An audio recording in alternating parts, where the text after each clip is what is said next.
बर'फोरनि गेजेराव आइजो माहारिया दिनैनि 100 बोसोरसोनि सिगां माबायदि अबस्थायाव दंमोन दा बिनि गिबि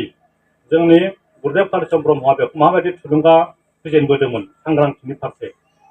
सांग्रांथि गैयैखौ मा होनो सांग्रांथि गैयै माने अगियान जेबो हुस गैया थट गैया बै समाव जोंनि बर'फोरनि गेजेराव आइजोफोरखौ बेबायदि हुस गैयै खालामना दोनदोंमोन थट गैयै खालामना दोनदोंमोन माने बिसोरखौ न'खराव जेने थेने ओंखाम ओंख्रि संसाबग्रा गथ' खांनानै होग्रा बेबायदियावल' बाहायदोंमोन आरो बेबायदि अबस्था बायदि माने थट गैयै खालामदोंमोन बेनिखायनो बेखौ जोङो माबायदि परिबर्तन खालामनांगौ गुरुदेव कालिचरण ब्रह्मआ सानजेननानै मोनजेननाय बे मोनसे तथ्य बे तथ्यखौनो लानानै जों बेहाय आं होदों सांग्रांथिनि थुलुंगागिरि सांग्रांथि मोननोसै बारखौ मोननोसै थट मोननोसै बे थट मोननायनि गुदियाव सोर गुरुदेव कालिचरण ब्रह्म बे थुलुंगा होजेनदों बिदि हामो बिदि हामा बिदि हामो बिदि हामा गुरुदेव कालिचरण ब्रह्मआ बिदि मोनसे जोंनो गियान होफैजेनदों आरोखि थेवबो बिनि गेजेराव गुरुदेव कालिचरण ब्रह्मनि मोनसे बाथ्रानि सारिजों आं बेखौ बेखेवलांनाय जाथोंसै आइमाफ्राबो इसोर सिबिदों उन्दैफोरखौ अनदों आरो अननो फोरोंदों थार बाथ्रा बुंदों आरो बुंनो फोरोंदों गाव गावनि फिसायखौ मान हो आरो अननाय होनानै गोजोन रायजो जादों बे जाबाय बै समनि गुरुदेव कालिचरण ब्रह्मआ आइजो माहारि दाजेननायाव बा आइजो आफाद जिथु मा होनो बेखौ महिला समिति दाजेननायाव रायखांजेननाय बे मोनसे बाथ्रानि सारिमोन बियो बिनि बोसोन बे बोसोनखौ लानानैनो गाहायाव जों बाथ्राखौ सावरायलांनाय जानोसै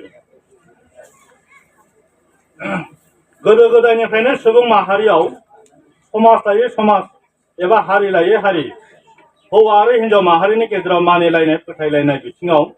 सम सम गेदेर उन्दै फारागथि सानलायनाय नुनो मोनबोदोंमोन बिसोरनि गेजेराव समाजारि आसारखान्थि बिथिङावबो माखासे सिमा खानानैबो होनाय नुनो मोनबोदों बै सिमाखौ बारोब्लानो समाज बेरेखा होनना गनायना लायो बेबायदिनो धोरोमारि बिथिङावबो बिसोरनि गेजेराव मानिलायनाय फोथायलायनायाव फारागथि लाबोनाय नुनो मोनबोदों बेनिखायनो सुबुं माहारिनि गेजेराव माखासे बिथिङाव हौवा आरो हिन्जावफोरनि गेजेराव साननाय हनायफोरखौ एसेब्लाबो गोजौ आरो गाहाय नोजोरै जुदा जुदा आखु बाहायनायनि सावगारि बेरखांनाय नुनो मोनबोदों हिन्जाव माहारिखौ नेहाथ सानना लानाय बिसोरखौ माखासे सुबुं मोनथायनिफ्राय होबथानानै दोननाय बे रोखोम बान्दो होथेनाय खान्थिफोरा समाज जौगानायाव एसेब्लाबो हेंथा होबोदों होनना गनायथावो बे एखे नोजोरैनो जोंनि बर' माहारिनि गेजेरावबो गोदो गोदायनिफ्राय जानो हागौ हिन्जाव माहारिफोरनि सायाव एसेब्लाबो उन्दै सानना लानायजों लोगोसे बाहायबोनायखौबो नुनो मोनबोदों बेखौ गोथौयै नोजोर होयोब्ला जोंनि बर' हारिनि नखरारि आरो समाजारि नोरजिया जानांनायनि बेबो मोनसे जाहोन होनना हमना लाजायो नोजोर होनो गोनांदि बेबायदि सुबुंनि गेजेरावनो सासे इसोरनि फिसा जानानै सोरनिबा गोहोखौ सोरबाया होथेना लाखिनाया गाहाम जायाखै होनना सानजायो बेखौ सैथोनि बिजिरथि गोहो गोनां शास्त्र बिजाब आरो सानसुमै गेदेमा सुबुंफोरा गोख्रोङै सोंखारियो बे असिलायनो फुजिजाथाव गुरुदेव कालिचरण ब्रह्मनि माखासे समाजारि बिथिंनि गोरोन्थि आसारखान्थिफोरखौ फोसाबनानै हिन्जाव माहारिफोरनि सायाव गाहाम हाबा मावबोनायखौ नुनो मोननाय जादों बेनिखायनो गाहायाव बर' आइजो माहारि सांग्रांथिनि थुलुंगा होजेनगिरि महरै गुरुदेवनि नोजोर आरो सानस्रिखौ एसे नोजोर होनो नाजानाय जादों बाथ्राखौ बेवहाय आं ओरैबायदि बेखेवबाय जोंनि बर' हारिनि गेजेरावबो हौवा आरो हिन्जाव बे मोननै जातनि गेजेराव एसे खम बेसे सानलायनाय सानस्रिया बेरखांबोदोंमोन दहाय बुंखांनाय बायदि आरो गुबुन गुबुन सम्प्रदायफोरनि गेजेराव बेबायदि सानस्रिया दङमोन हिन्जाव माहारिखौ एसे नेहाथ साननाय हौवा माहारिखौ आंगोसिन साननाय देरसिन साननाय बेबायदि आसारखान्थि बेबायदि सानस्रिया फैदोंमोन बेबायदि सानस्रि जोनोम जानायनि उनावनो माखासे आसारखान्थिबो दानानै लादों जे हिन्जाव माहारिफ्रा माखासे सिमा दङ बेखौ बारोब्ला बिसोरखौ समाजा गोरोन्थि दाय साजायगोन बर'फोरनावबो बेबायदि साजायनानै लाबोदों बेबायदि दा बेफोरो मा गोरोन्थि बेखौ उनाव सावरायगोन नाथाय बेबायदि गोरोन्थि साननायखौ दिनैनि शास्त्र बिजाब धोरोम थुनलाइया बा धोरोम शास्त्रआ बेखौ नेवसिगारो आरो गेदेर गेदेर जायफोरा आध्यात्मिक गुन गोनां सानसुमै सुबुंफोर बेबायदि हौवा आरो हिन्जावनि गेजेराव फारागथि साननायखौ बिसोरो जायगा होआ बेनिखायनो गुरुदेव कालिचरण ब्रह्मनि नोजोरावबो बे मोनसे सानस्रिया फैदोंमोन जे हौवा आरो हिन्जावनि गेजेराव बेबायदि सानस्रि थायोब्ला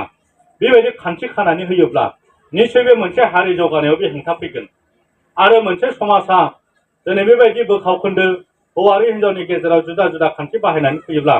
समाजाव मोनसे जौगानायनि लामाया होथेजानाय फैगोन बेबायदि सानस्रिखौ गुरुदेव कालिचरण ब्रह्मआबो मिथिनो हादोंमोन बे सानखांदोंमोन आरोखि बेबायदि अबस्था बे जाबाय बेखेवजेननाय बाथ्रा दानिया फैदो नैथि पेराग्राफआव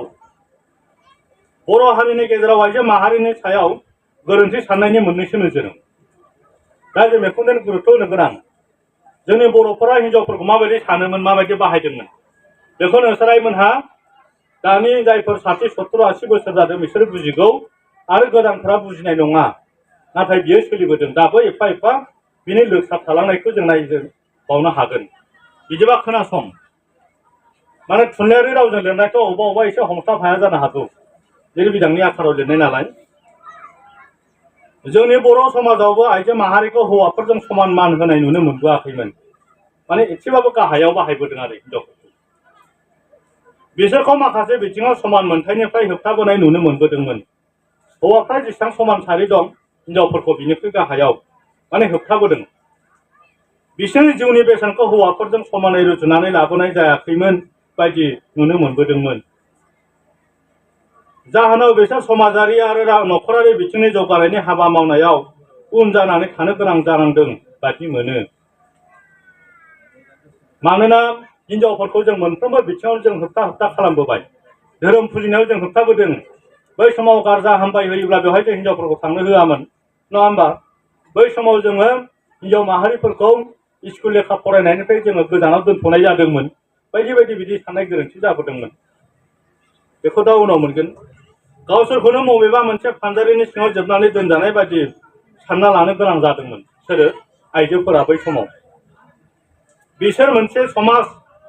एबा हारिनि सायाव हौवाफोरजों समानै जौगालु एबा फोसाबथायनि बिथिङाव सिन्था खालामफानानै हाबा मावनायनि खाबु मोनबोआखैमोन हिन्जाव मानसिफोरा आरोखि दिनैनि दिनाव जे बयबो जों हिन्जाव माहारिफोरखौ समान जायगा होनानै बिराद गिदिर गिदिर हिन्जाव माहारिफोरखौ दिनै देश सालायनो गोहो होबाय हिन्जाव माहारिफोरखौ दिनै प्रफेसार खालामनो हाबाय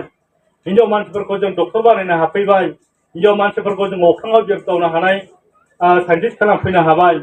हिन्जाव मानसिफ्रा दिनै एखेबारे हिमालय हाजो गाखोनानै उदार खालामफैनो हाबाय सारा बिश्व रेकर्ड खालामनो हानाय दिनै गेलेग्रा ओंखारफैनो हाबाय बेबायदि खालामनो हानाय जायाखैमोन बै समाव ओरैबायदि मोनफ्रोमबो बिथिङावनो होथेबोयै होथेनानै हिन्जाव माहारिखौ बबेबा मोनसे फिसा फानजारि सिङाव जाय फानजारिखौ दरजाय खेवना होआबानो बिसोर बाहेरायाव ओंखारनो हाया बेबायदि बाथ' फिसिनायफोरबायदि दाउस्रि फिसिनायफोरबायदि दा सैमा फिसिनायफोरबायदि बेबायदिनो हिन्जाव मानसिफोरखौ फोरोंबोदोंमोन बेबायदि बाहायबोदोंमोन आरोखि जेरै बाथ'फोरखौ आबै होननो फोरोंबा आबै होनखायो फानजारिनि सिङाव थानांगौ बियो दाउस्रिफोरखौ आबै होननो फोरोंबा बे आबै होनफानांगौ नाथाय बे फानजारिनि सिङावनो थानांगौ हिन्जाव मानसिफोरखौबो जों बेबायदि बाहायबोदोंमोन बेखौ जों बेहाय नुनो मोनदों आरोखि बिसोरनि साननाय हनायखौनो उदांस्रि गैयै मोनसे फिसा खथायाव जोबथेनानै दोननाय बायदि जाबोदोंमोन खालिबोला गंसे न'खरनि सिङावनो थानानै गथ' गथाय खांनाय बानाय न'खरनि हाबा मावनानैल' हाबाफारियाव बाहायबोजादोंमोन जास्ट बेल' आरो गथ' गथाय खांनाय ओंखाम ओंख्रि संनाय न' बां फोसाबनाय बेखिनियावनो बिसोरखौ आबद्ध खालामनानै दोननाय जादोंमोन समाजनि फारसे जेबो अबदान होनो खाबु गैयै महराव थाबोनांनाय बायदि नुनो मोननाय जादोंमोन दा जोंहा बे बासन्थाया जेनेबा कलेजाव सासे प्रफेसार जालायलायबाय लेक्सारार जालायलायबाय बे जानायनि मोनसे मोन्थायानो बेहा गैजायाखामोन बै समाव आरो बेवहाय नोंसोरोथ' 200-300 जन रायजो राजानि सिगाङाव गियाननि बाथ्रा सरसा खालामनो बे आयखौ जों दिनै मोनसे थाखोआव दोनफैनो हादों बेबायदिनि बाथ्राखौनो जों साननो हायामोन बा बेफोरखौ समाजनि बाथ्राखौ माला सानगौमोन माला न'खर गिदिर दानायनि बाथ्रा सानगौमोन माला लेखा फरायनायनि गोजौ थाखोनि फरायनायनि बाथ्रा सानगौमोन बेबायदिखौनो होबथाबोजोबनाय जादोंमोन बेबायदिनो सोरबा आइजोआ सा ससेयाव फिसाय गोमाजायोब्ला एबा रान्दि जानाङोब्ला बिखौ फिन गोदानै न'खर लाफिननायनि राहा गैयै खालामना दोननाय जाय हिन्जाव मानसिया बोरैबा सा ससेयाव हरखाब मानिबा खारनाव फिसाय गोमाजाबाय थैबाय रान्दि जाबाय अब्ला बेखौ सारा जिबन बे रान्दिनो भुगिनांसिगोन हाबा होफिननो होआ माने बिनि जिउनि मोन्थायानो जोब्बाय बेवहायनो माने बेखौ पाप होना गनायोमोन जे पापि होननानै गनायोमोन फिसाइ थैजाबाय माने हाब फिसाइ खर' जानाय होनो नामा बेबायदि मोनसे बाथ्रा बुंनाय दंमोन बाथ्रा फाव माने बेखौ पाप होननानैसो गनायोमोन थैजानाय माने बे पापि आरो खाफालाव नायलाय बहाबा आसियाव नायलाय आथिङाव नायलाय मेगनाव नायलाय बायदि बायदि नायनानै नै बे फिसाइ थैजागोन नैबे माबा जागोन होननानै बुंग्राबो दंमोन बा आग्ला बिदि दंमोनथ' बेबायदि आरोखि बेखौ फुरा जिबनावनो आरो फिनै जुलि जानायनि राहाखौ होथेनानै दोनदोंमोन बे खान्थिया जोंनावनो दंमोन बर'फोरनि गेजेरावनो गुबुनखौ रायखांलिया नै दा बे आयदाया जोंनो बर'फोरनि सोलायनायनि बाथ्राखौ लादों फिसाइ थैजायोब्ला फिसायनि धोन सम्पतिनि मोन्थाय मोनै एबा बेखौ गोबानानै मोनजानायनि मोन्थाय गैयै खालामना दोननाय हौवायाबो थैजाहैबाय फिसा हौवाबो गैला आरो बे मा जाबावखो हाबाबो जाफिननो मोनला बिनि उनाव जितु हौवानि सा सम्पति जे एसे हा खलबफोर दंमोन मोसौ माफा मानै दंमोन बारि बाला एसेफोर दंमोन बेखौ बै हिनजावा आरो बेखौ थैजासे गोबानानै मोनजाफिनला बेखौ बे हौवानि सोरबा फंबाय दंब्ला बिबथैफोर दंब्ला बिदाफोर दंब्ला बेसो मोनफिनसिगोनलाय बेबायदि आरो माने सम्पति रानना मोनलायनाय होननायाव बेखौ बै हौवानि बंसनो हगारना होबोफिननांगौ जादों बे माबोरै फैफिननांगोन बहा थानांगोन बियो ओजोंहाय न'आवबो हाबनो मोना बियो बे बिलाइ हरबाय माबा निरिट बसनाय थालायलायोना निरिट बसनाय थालायलायनोसै बे हाबनो मोनफिनला जा दं नोंनो फुरा गारसोना होफैखाबाय थैबाबो नोंनि थांबाबो नोंनि होननानै नोंनो गथायना हैबाय बे खान्थिया दंमोन आरोखि ओंखायनो बेना हाबाबो होला सम्पतिबो गोबानानै मोनजायामोन गोदोनि हिनजावफ्रा फिसायनि न'खरनिफ्राय फिसाय गोमाजायोब्ला फिसायनि सा सम्पति गोबाफिननानै मोनजाया बेखौ फिसायनि न'खरनो गथायफिननानै होनांगौ ओमफ्राय मा जागोन बियो बा बेखौ पापजों रुजुनानैनो पापिनि महर दोनहैनाय जाथारबायना बेबायदि जोंनि गेजेराव निकृष्ट समाजखान्थि सोलिबोदोंमोन हिनजाव माहारिफोरा बिमा बिफानि धोन सम्पतिनि मोन्थाय गैयै ओजोंनो बिमा बिफानाव जोनोम जाबाय बियो आइ होनबाय आफा होनबाय मुलुगखौ नुबाय बे बिमा बिफानि आमोलावनो आरो बिमा बिफायाबो गावनि फिसा हिनजावनि मोखां नुबाय बिमानि नाथारदों बिफानि नाथारदों होनलाया होमबा मोखाङा थारला बिमानिथार होनलायगोन आंनि रायलायनायनि फाव हाबबाय आंनि बबेबा खावलायनि एसे महर मोनहैबाय बे आंनि फिसा हिनजावा आंनि फोरोंनाय माथोखौनो रोंबाय आंनि थोरसि लथा सुनायखौनो बेबो सोलोंनानै रोंबाय आं संनायखौनो बेबो संखाजोब्बाय गासिबो आंनिजोब बिमा बिफानि नङा होमबा दाना बे बिमा बिफानिनो सानफ्रामबो जोनोमनिफ्राय थैजासिम बिमानि गोरबोनिफ्राय गाइखेर जायै जायै जायै देरनानै लावनानै बिफाखौनो आफा होनै होनसेयावबो बे फिसानो आं सा सम्पति आसान खेरा सना रुफा जेबो होफिननो मोनला 12 बिघा दंबा बेनो दब्लायसेयाव आं होनो मोनला गासिबो फिसा हौवानि नामाव थाजोब्बाय ओरैबायदि जों माने नाखस खालामो ना बिमा बिफानावनो सम्पति मोनखो ना हौवानाव हाबा जाहैखानानै मोनखो मा जाखो बेना जिबना बेबायदि आरोखि बा बेसे मुगैथाव खान्थिमोन नङा होमबा बे जाबाय बिराद मुगैथाव दिनैनि दिनाव जों मुगैथाव होनजासिगोन आरोखि फिसा हिनजाव बिलाइ हरोब्ला बिमा बिफाया गावनि गोसो बायदि बै गोदान हौवानि न'खरनो फन थाखा दाबिना जानाय फन थाखा दाबिनाय माने गोसो बायदि बेहाय खुनु निर्धारित सिमा गैयामोन फिसा हिनजावखौ बिलाइ हरबाय सहा सम्पतिबो हरफाबावाखै बियो खिन्थु बै हौवानि न'खराव थांब्ला बेखौ आरो फन थाखा दाबिना जाबावगोन आंनि फिसानि थाखाय आंनो गाव धोन माबा माबि धोन होनलायनानै जि बुरजा जाबोनसैलाय स्क्रिन नांगौ टिस्क्रिन नांगौ 1000 थाखा दिनैनि दिनाव बे 1000 थाखा जायो बेबायदि लाख थाखा जाफैयो माने बिजामादै जागोननिफ्राय बिनि खावसे धनखौनो बियो आदाय खालामनानै जानायसिम बेबायदि निकृष्ट खान्थि दंमोन फिसा हिनजावनि नामाव बेबायदि आरजिनानै होग्राल' ओजों आरो बै समनि थासारिया मामोन दिनैनि बायदि फिसा हिनजावखौ जों ख' खांनानै कलेजाव बे लेक्सारार जाजासिम फोरोंनायथ' गैयामोन ना बै समाव बियो हिनजावसा जायोब्ला स्कुलाव फरायनायनि खोथायाथ' बाद दोन जानोनो गैग्रोखाया गावनो बिमा बिफायानो रुवाथि थानांगोन बखालि थानांगोन उन्दैनिफ्रायनो बे बान्दि बायदि बैखानांगोन बेबायदि गथ'निफ्राय फिसा हिनजावखौ बखालि दोनै दोनै रुवाथि दोनै दोनै बियो बिमा बिफाया बे ओंखाम जाबाय आरो बे बायसान्सआव हाबा जायोब्ला बेनिफ्राय फन थाखा दाबिनानै जाबावबाय माथो मोजां नीति जाखो बेलाय बेबायदि आरोखि फिसा हिनजाव बिलाइ हरोब्ला बायदि रोखोमनि दन्द फोनांनाय दन्दआबो जोबनो गैया नै नारेंखल दोननाया जायाखैनो नै माबा दोननाया जायाखैनो हिरिया बै बहाबा गारहा दोननाया जायाखैनो खामफ्लाय बनाया जायाखैनो औवा माबा सारखोनाया जायाखैनो आमि जाबि दन्द माबा सिखावनिनाव हमलाय गुन्दानि हमलाय खौलोबोदनि हमलाय आजां गाजां दन्द नङा होमबा दन्दआनो दन्द फन थाखा एक्सट्रा आरो नैबे गाव धोननि नामाव जानाय आरो बिनिफ्राय नैबे दन्द फोनांनाया एक्सट्रा अन्थ'थे जानायानो जोबा आरोखि बेबायदि बेफोरबायदि दै बै परिबेसा फिसा हिन्जावफोरखौ फरायसालि फिसा हिन्जाव बिलाइ हरोब्ला बायदि रोखोमनि दन्द फोनांनाय फिसा हिन्जावफोरखौ फरायसालि सोलोंथाइ होनायनि फारसे गोसो गैयै खालामनाय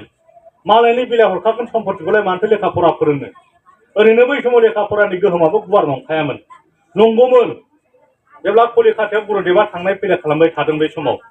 गुरुदेबा बे कलिकातायाव थांनाय फैनाय समाव बे समाव माने कलिकातानि बाङालिफ्रा ओरैबायदि बेंगलिफ्रा ओरैबायदि उन्नतखा न'खरनि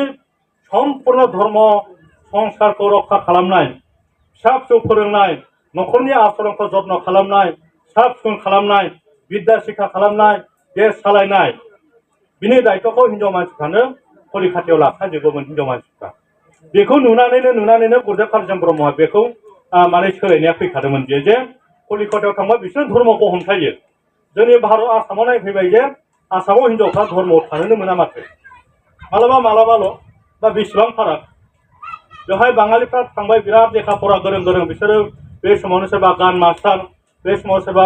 मोसानायनि मास्टार सोरबा स्कुलनि मास्टार सोरबा राजनितिकआव माने केन्डिडेट सालायनाय जोंनाव नायफैबा जेबो गैया बेबायदि अबस्था आरोखि होमबा जोंना होमबा बे समसिमावबो जों निकृष्ट अबस्थायाव दंमोन बेनिखायनो लेखा फराखौबो जों फोरोंनो हाफैबावाखैनो बे समावबो बेबायदि अबस्था आरोखि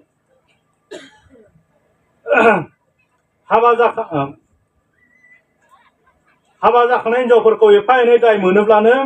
बुग्लि जोग्लि खालामनानै इनाय अयथासारजों गादबना दोननाय न'खरनिफ्राय होखारहरनाय मान इज्जत हानि खालामनाय बे खानाय बुद्रु बुसि खालामा होमबा गोदोनाथ' एखबारे बिराद खानाय मेरायसो बुयोमोन ना हिन्जावफोरखौ बुबाथाय एखबारे गायखेरजों बुनाय माबाजों मा होनो बै दर हांग्रा माबाया लाब्रा थखन मा होनोथाय बियो बेफोरजों बुनाय औ बेबायदिल'मोन गोदोनि रेकर्डआ खामफ्लायजों बुनाय उवालजों नारसोमनाय बेबायदि अयथासारमोन गोदोनि बुनायफ्रा जोग्लिनाय गोसोबायदि मोखां गन्थं दाखा खालामनाय खानाय मेराय एखबारे बुद्रुलाबायनाय बे मानहानि खालामनाय जायाखै होनबा जायनिफ्राय सासे गथ' जोनोम जायो मातृ बेखौ जों बेबायदि अयनाय अयथासार खालामनाया बे सोलिबोदों जोंनि बर'फोरनि गेजेरावबो दाबो दं नामा सोरबा दंब्ला हले रोखा रोखा सिनायजागोन दा मा होनबा बिराद हिन्जावफोरा होननानै बिनि समानथायखौ होगोन दा बे गाज्रिखौ रायखांग्रोजोबदों जोङो इनाय अयथासारजों गादबना दोननाय गादबनाथ' दोनखायो हिन्जावफोरखौ नोमा नोमफानो लाबोआखै होनखायो सिदा नङा होमबा जेबो बुंनोनो हाखाया जौ फाग्लाबाबो जेबो बुंनो हाया जेबो बुंनो हाखाया हिन्जाव माहारिफ्रा ओरैबायदि आथिं आफाखि बायदिखा बेबायदि न'खरनिफ्राय होखारहरनाय हिन्जावसा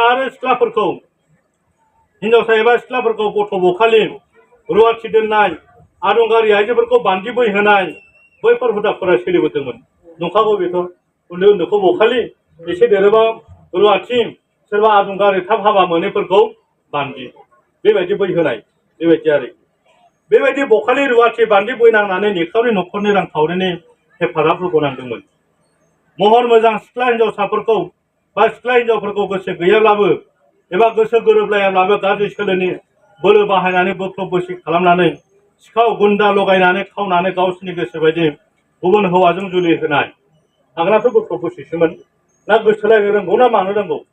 गोसोलायनायनिबो इसेबां रहस्य गैखायामोनबो बेबायदि आवदा दुला खाथारमोन आरो मोजां मोनलायनाय बिमा बिफानि गेजेराव नायलायलायनाय आंनो हरदो आं लांदो बिदि होनलायनाय दहाय बे बासनथिया रायखांनाय बायदि आरो गोसो गैयाब्लाबो लालांनाय जेनेबा बेबायदि अबस्था खालामनानै दोनोमोन माने बैसोआ गोरोबला गिदा गोरोब जायखिया हाबा जानानै लायदो उमुखखौ लायबाबो बियो बोनानै हौवासानि बैसोआ जादों हिन्जावसाना जायाखै होननाय बायदि आरो बेबायदि हिन्जाव माहारिया मानिबा जाहोनाव एबा गोरोन्थि समाज बेरेखायै गुबुन हौवाफोरजों आथोनारि सोमोन्दो लाखिफ्लाङोब्ला बेखौ समाजा बिजिरनानै समाजनि गेजेरावनो निलाम हगारना होनाय बिदि गैया होमबा निलाम हगारनानै होनाय थायो दाखियो बे हिन्जाव मानसिखौ सोरबा लाङोबा बिदि होआ लां खानायबो सिनबाय बेखौ खानायबो थिमा लामा दासो सोबदों बे सोदोबा थिमा लामा सिननांगौ आरो गामि गामि दैबायनांगौ बिदि नङामोन जानो गोदोनि साजाया आरो नङाबा खानायखौ थबस्र' हाजोबनांगौ खानाय गैयि हिन्जावखौथ' गैखाला बेखौ समाजाव संस्कारावनो गैला संस्कार बिहीन बे हिन्जाव मानसिनि जयग'थायानो गैला होननानै फोथायखायोमोन ओरैबायदि बे खानाय गैला माने खानायखौ हाना होबाय हाना हाजानाय माने बेयो समाजनि जानगार बियो मानसि महराव गैलानो बियो ओरैबायदि पापि पापजों आबर्जना जानाय बे पापि ओरैसिम मुगै जानायमोन आरो बै समाव हिनजाव मानसिफोरनि जोनोमानो बेबायदि आरोखि बेबायदिनोथ' दल बुयै बुयै दैबायलाबायोमोन हिनजाव मानसिफोरखौबो खानाय हास' हास' सिमा लामा सिनै सिनै बावथ्राखै बियो 19 जौथाइसिम दासिम दङमोन 2000 सननिफ्रायसो सोलायबोदों जोंबो नुबोदों नालाय बे समाव एखरे दख'ना मेराय मेराय गुनाय हिनजावफोरखौ हिनजावफ्रानो साजा होयोमोन नालाय बिराद अयथासार साजा दाबो माब्लाबा माब्लाबा नुयो बेलेग बेलेग धरननि साजा बेबायदि आरो माने बियो जिबनखौनो नस्थ' खालामना होनाय बायदि हिनजाव माहारिया मानिबा खानायखौ थिमा लामा सिनना होनानै समाजाव लाजि फोनांनाय धोरोम सिबिनायाव हिनजाव माहारिफोरखौ समान मोनथाय होयै खायसे हिनजावफोरा न'खर लाखांनायनि उनावबो जुदि फिसा लानो रोङाब्ला बेखौ सैसै खालामनाय मुगैनाय आरो गाज्रि गाज्रि सोदोबजों सोंखारिनाय बेबायदि नेहाथ सानना लानायफ्रा सोलिबोदोंमोन दा खालामा होमबा फिसा खांनो रोङै सांग्रामाफोर थायोना बेखौबोथ' माने रायखांजायि सोदोबजोंनो बेखौ मुगैथाबथारो माने पाप होनाय बुस्थुखौ बिराद फोथायोमोन पापि होननानै गनायथारोमोन बेबायदिखौ बेबायदि हाबा जायो एबा न'खर लायो आदंगारि हिनजावफोरखौ नेहाथ साननाय जोनोमाव बेहा हाबायानो जायासै नालाय लाजि फोनांनाय मुगैनो नाजानाय हौवाफोरा आस'खान्दा बिसि थैजायोब्ला बालन्दा जायोब्लाबो बियो गावनि खाबुखौ लानानै गोदान नैथि जुलि लाफिननो सानोब्ला बेखौ मोनथाय होयो हौवाफोरखौबा हले जुदि बे हिनजाव थैजाबाय बालन्दा जाबाय नाथाय बेखौबा हले हाबा होफिनगोन आरो नाथाय हिनजाव माहारिफोरनि गेजेराव सोरबा आइजोआ जुलि लाफिननो सानोब्ला बेखौ मोनथाय जानांब्ला बियो थैजासे रान्दिनो थानांनाय हिनजावफ्रा रान्दि थायोब्ला बियो थैजासिम रान्दि नाथाय हौवाफ्रा बालन्दा जायोबा बे आफाय उफाय खालामनानै सोरखौ लाबोनानै लाफैफिननो हायो हौवानि थाखायबा आयेना माने मोजांथार आरोखि संसार जाफिननो हायो हिनजावफ्रा खिन्थु रान्दि जाबाथाय बे सारा जीबन गैला बेबायदि अबस्था नंगौना नङा बे एसे रुजुदो दे बे हले थुनलाइनिफ्राय बोहैबोबाय थानाय मोनसे समाजखान्थिमोन बियो गावनि गोजोन संसार एबा जिउ रैखाथिनि थाखाय फिनै नैथि खेब जुलि खालामफिननो हायैनि होथेनाय बुंनो थांब्ला हौवाफोरनि थाखाय मोनथाय दं आरो हिनजाव माहारिफोरनि थाखाय होथेनाय खान्थि बेयाव समान मान होनाय जादोंना बियो सोंदों बेफोरबायदिनो समाजाव गोबां बिथिङाव हिनजाव माहारिफोरखौ सुबुंनि उदां मोनथायनिफ्राय होबथाना दोननाय जोंनि बर' समाजाव एबा बर' हारियाव गोबां उन जानानै थानांदों होनना साननो गोनां जानानै फैदों अब्ला जों बेखौ साननानै लादो हिनजाव माहारिफोरखौ जों बेसेबां उन्दै थाखोआव जों गादबनानै दोनबोदोंमोन आं बेखौ आरो जावले बुंफिनला बे जाबाय जोंनि बर' समाजाव आइजो माहारिखौ जों बेसेबां नेहाथ सानना लानाय बिनि मोननैसो लैखोनफोरखौ आं बेहाय रायखांनानै होनाय जाबाय जोंनि बर'फोरनि साननाय सानस्रियाव जोनोम जानाय बेफोर मोनसे आसार खान्थि आरो बे आसार खान्थिखौ लानानैनो बेफोरबायदि आखल बेबहारफोरखौ जोंनि बर' हारिनि गेजेराव बाहायबोदोंमोन परम ब्रह्म